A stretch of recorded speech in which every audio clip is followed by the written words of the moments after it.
আসসালামু আলাইকুম রহমতুল্লাহ।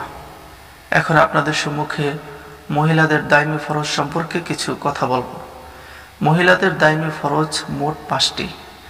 1 নম্বরে সর্বদা ইমানের হালতে থাকা, অর্থাৎ যে সমস্ত জিনিসের উপর বিশ্বাস রাখা জরুরি, যেমন আল্লাহর উপর, রাসূল সাল্লাল্লাহু আলাইহি সাল্লামের উপর, কিতাবের উপর, এরপরে কিয়ামত দিবসের উপর, ভালো মন্দ তাকদীরের উপর ইত্যাদি আরও যেই বিষয়গুলো আছে যেগুলোর উপর ঈমান রাখা জরুরি, এই সমস্ত জিনিসের উপর ঈমান রাখা।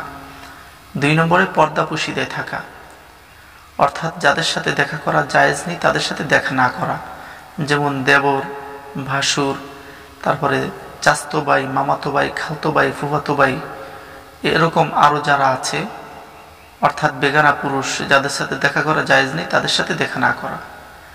3 নম্বরে সমস্ত শরীর ঢেকে রাখা, অর্থাৎ বাড়িতে যখন থাকব তখন হাতের কবজি, মুখমণ্ডল, পায়ের পাতা ব্যতীত সমস্ত শরীর ঢেকে রাখা। 4 নম্বরে স্বামীর কথা মতো চলা, অর্থাৎ স্বামী যদি জায়েজ কাজের আদেশ করে সেগুলো মানা আবশ্যক, জরুরি।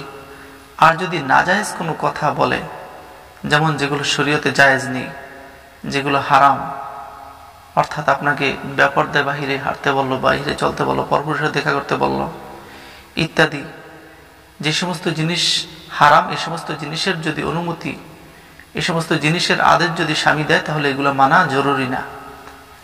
এরপরে 5 নম্বরে ছোট আওয়াজে কথা বলতে হবে, অর্থাৎ আপনার আওয়াজটা যেন ঘরের বাহিরে না যায়, অর্থাৎ বেগানা কোনো পুরুষ না শুনে।